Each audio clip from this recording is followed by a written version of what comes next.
Yes guys, bago tayo mag-start mag-rewind, no? Ito na yung ano niya, part 3 niya na ito yung sabi kong mas mabilis pag rewinder. Meron siyang sariling sukat. I-adjust mo na lang kung anong size ng ayan. Kaya lang ang ginawa natin muna mano-mano para magkaroon naman ng interest yung mga newbie na wala pang gamit. Yung pako lang ang ginamit natin. I-demo ko lang sa pako kung paano makapag-form ng winding. So, start natin. Yes guys, tingnan natin to, no? Pasok na natin yung mga wire. Ito na yung wire, no? Medyo makulimlim ang panahon, kaya dito ako sa labas para may So, nandito tayo guys, no? Saan naman tayo? 1, 2, 3. Ito na, dito na muna tayo, no? So guys, nandito tayo. 1, 2, 3, 4. Meron tayong 12, no? Bibilang tayo ng 4 dahil may 4 tayong winding. Yan. 4. Sa isang pole, 2 pole to, no? Isang pole, meron tayong 4 na winding. And then from number 4, ito yan, 1, 2, 3, 4, and then backward, 1, 2, 3, 4, dito. Pag binilang mo yan, 1, 2, 3, 4, 5, 6. So, 6 feet. Magmula sa number 4, hanggang dito sa number 9, may 6 feet siya. 1, 2, 3, 4, 5, 6. 1 feet yun. 6 feet siya. Yun ang distansya. Magmula sa slot. Ang tawag doon, pitch. So, pasok na natin siya, no? Ang unang running tong pinapasok natin. Start tayo sa maliit, no? So, yan.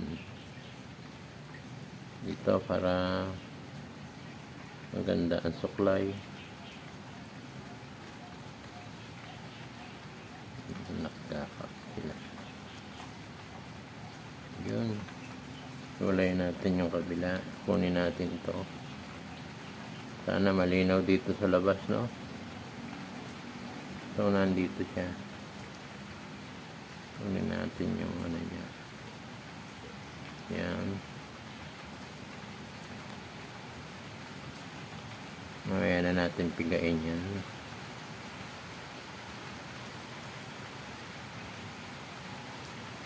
Ito tayo para makita natin yung number, no?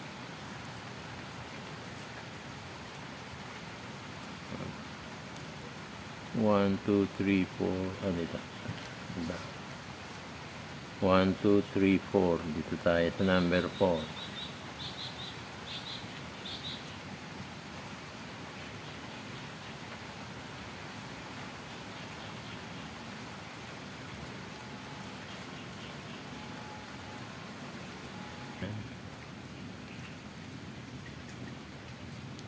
So, start ng running yan guys, no? Nasa number 4 na tayo.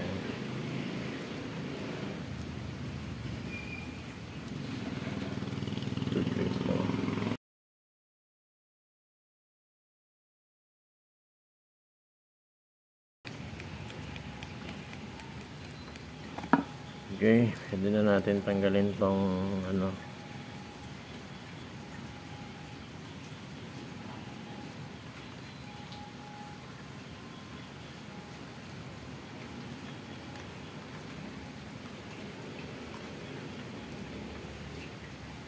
So, from this one, backward no 1, 2, 3, 4, ito, dito tayo.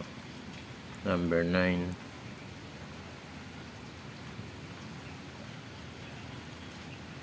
Wala na siyang cover.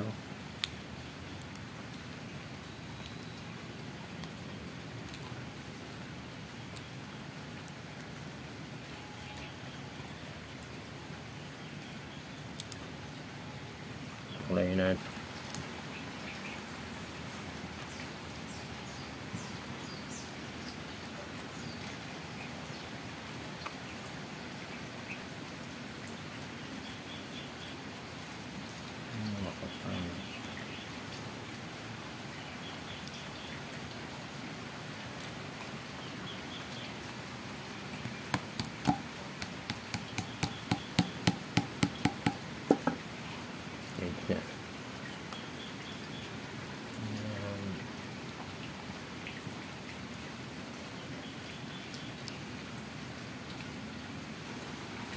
So guys, napasok na natin yung ano, yung isa. Tapos sa susunod, sunod-sunod lang naman yan dito. Umpisahan nyo na dito sa likod yan. Para itutulak nyo lang. Yan.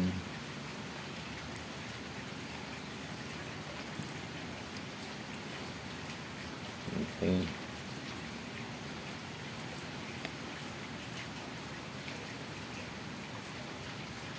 Lagyan na natin siya ng kalang ulit.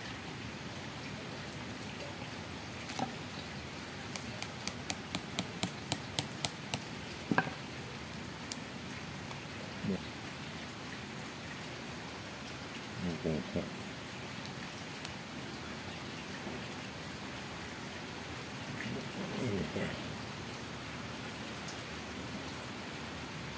Tanggalin na natin yung ano.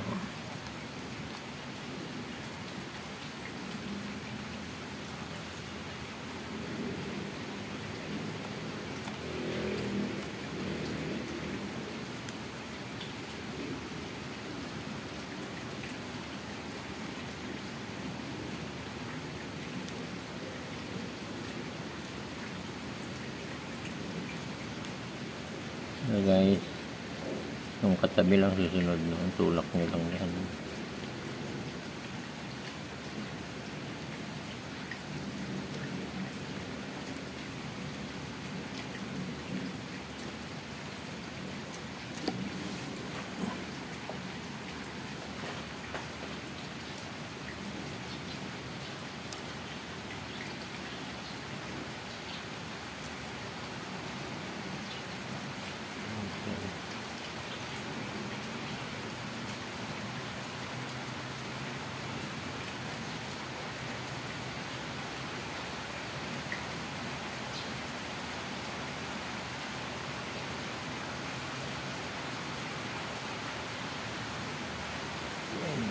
Yan.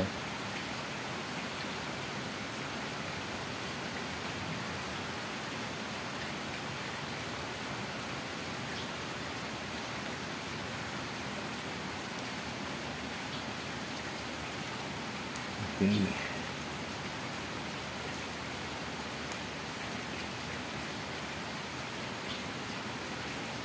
Yan, yung pangatlo.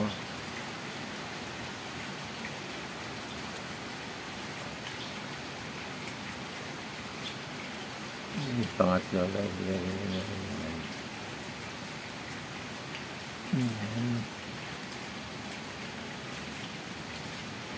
So guys, yung pangatlo lagi sa likod. Gaganon nyo lang sa likod. Oh. Ito. Tulak nyo lang sa likod yan. Dire-diretso na yan. Pasok nyo lang yung dulo. Yan. So, tinulak nyo na yan. Pasok na yan. Yan. Yan. Papalayin nyo na sa harapan yan. Yan. Lagyan nyo na kaagad ng tabe. Ng ano, ng bara.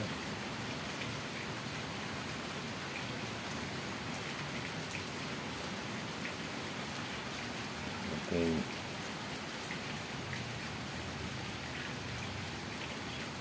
Yan yung katabi niya.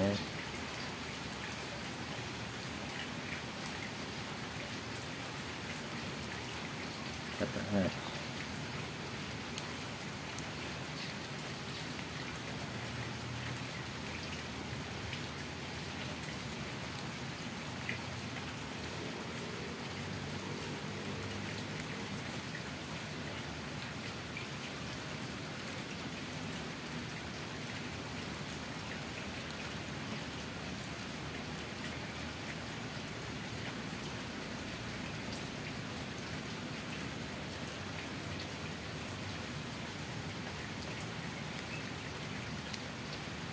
Ganyan lang guys, no? Susuklayin lang ito para pumasok. Yan.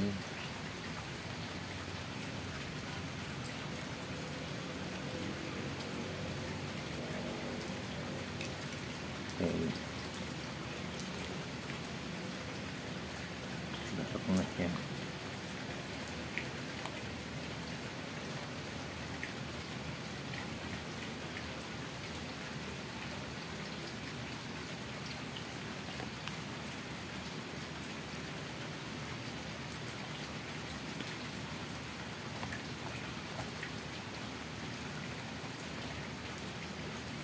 Okay guys, susunod. Ang huli, yan.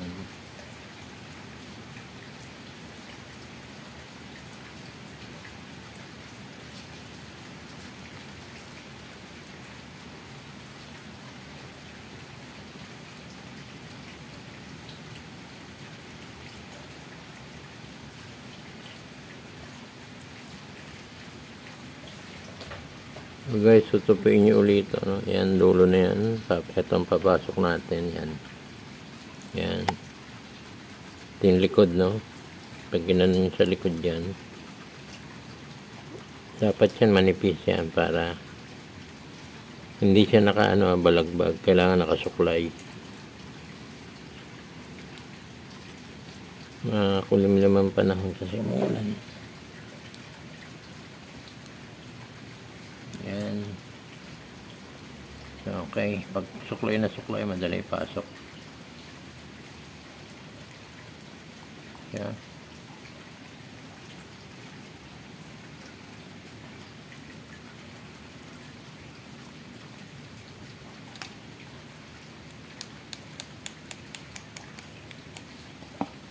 Mamaya pa natin susuklayin yan.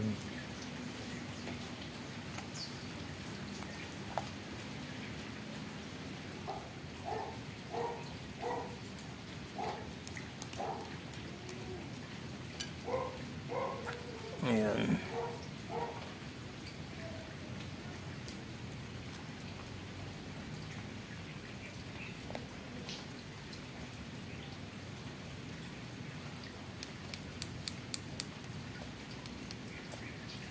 Okay.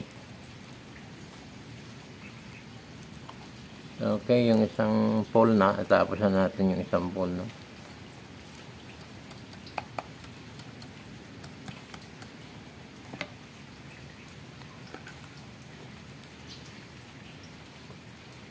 Yan.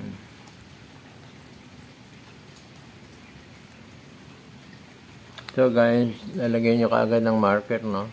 Dahil dalawa lang naman to, dulot-dulo lang naman. Okay, kaya kahit i-bend mo ng ganun yan, first run, yan, para matandaan nyo. First winding to, no? Ito yung una sa running. So, ito yung sa dulo. Tayo natapos. Wait lang, na. Medyo susuklayin natin to.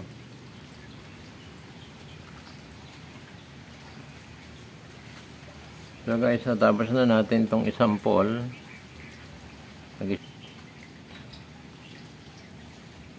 So mag-start tayo dito ulit, no?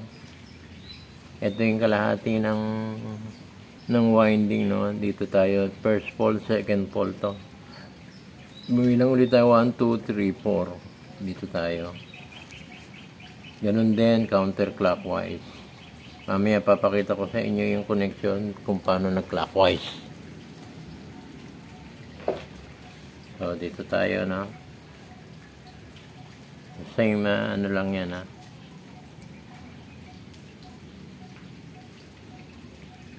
Dito tayo, sa ilalim.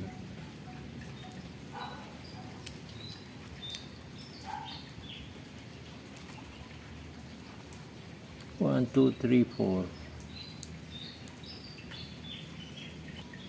Ngayon ulit natin ng paalang. Yan. Yan, katulad ng binilang natin kanina. Bilang ulit tayo 4 backward. 1, 2, 3, 4. Dito tayo, yan. So, tanggalin na natin itong mga Okay.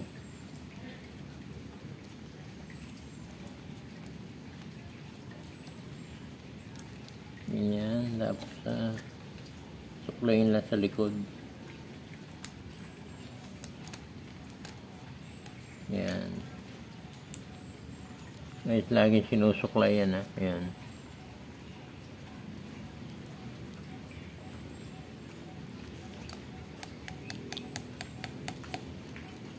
One. Okay.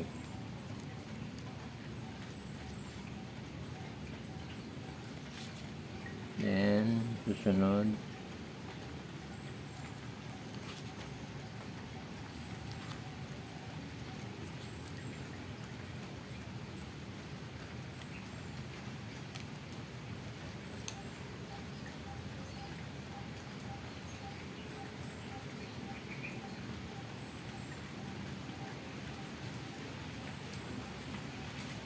Guys, yung susunod lang dito, no? Dito tayo sa likod. Pakita ko sa inyo. Dito ako sa likod nagsisulot tayo.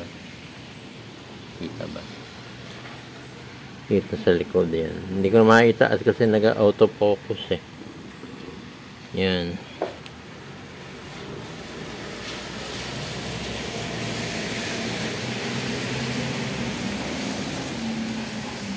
Yan, nakapasok na siya. Lagay na lang uli ng ano.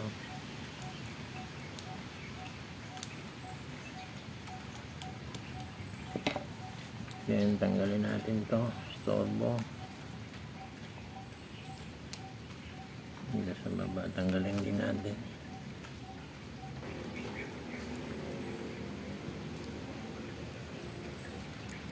So, pasok natin uli sa katabi.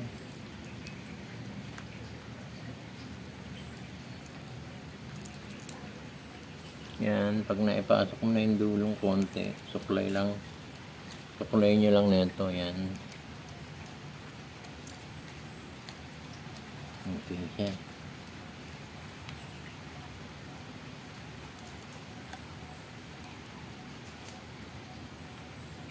Nilagay ng kaso. Hindi masikip.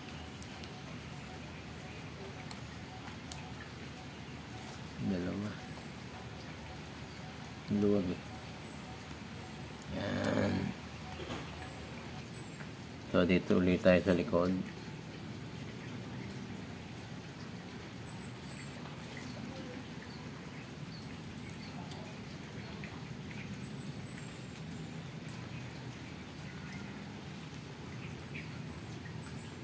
So, guys, ayan.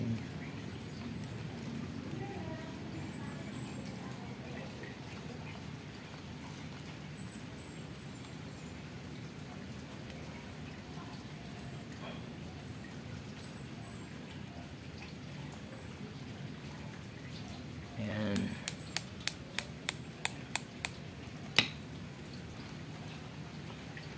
Pag napasok niyo yung dulo, medyo hila, then suklay.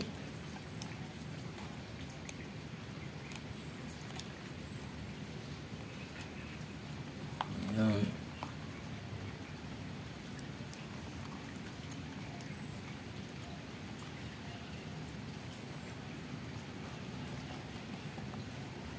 Okay. So, ayan, mapapansin nyo magkakabit yan. Guys, ito yung mahalaga dyan, no? Yung dulo, yan. Yan, dito yan, ang laging counter yan. Papasok natin to. Pagtapos na ito ang magiging, yung pinakadulo niya, clockwise na siya. Yan, no?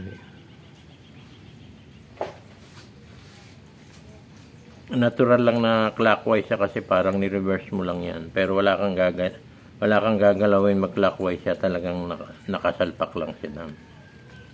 Nakita ko sa inyo. Pasok natin itong dulo, guys. So.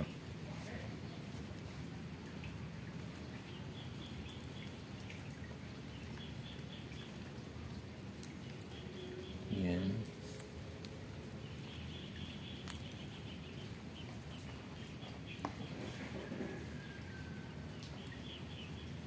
Saka natin.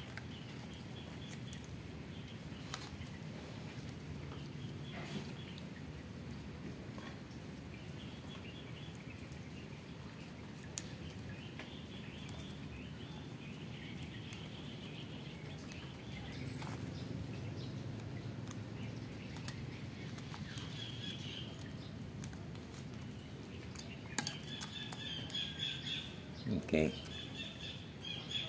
Yan.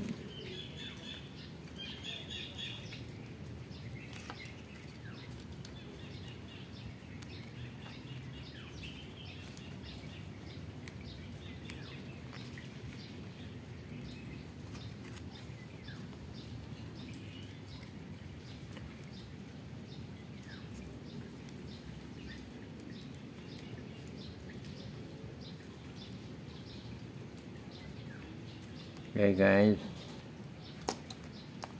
So ito ang dulo, no, yan. Pakita ko sa inyo, no. Dito tayo natapos, ayan, counterclockwise pag nasa kaliwa, no. Counter. Ngayon, ito, yung dulo na ito, dahil natapos na sa malaki, yan, papasok na siya sa clockwise, ayan. Pag pumunta dito, yan na, pag ano na siya. Kaya ito ang labas niya, ganun din, yan. See, kita nyo. Yun ang dapat hindi magbabaliktad. So pag gano'n ang nangyari, okay ang ano nyo, okay ang pasok nyo ng wire, yan.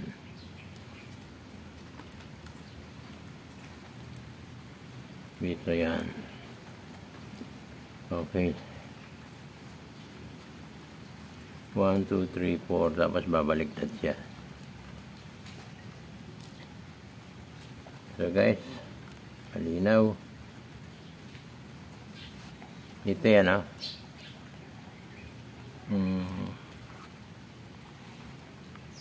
Maganda at ng ano eh. Pag tinataas ko kasi ito, nag-auto-focus. Teka. Yan, nag-start tayo dito. 1, 2. Kunin ko ito. Sana wag mag-auto-focus. Yan. Kunin ko yan. Dito tayo nag-start sa 4. Counterclockwise. Clockwise. Yung dulon-dulo malaki. Yan, biglang ka-clockwise yan. Paliit ng paliit. Clockwise. Ganun. Nag-umpisa tayo dito sa maliit. Counter. Pero pag dinuktong mo na itong ganyan, yan ang clockwise niyan.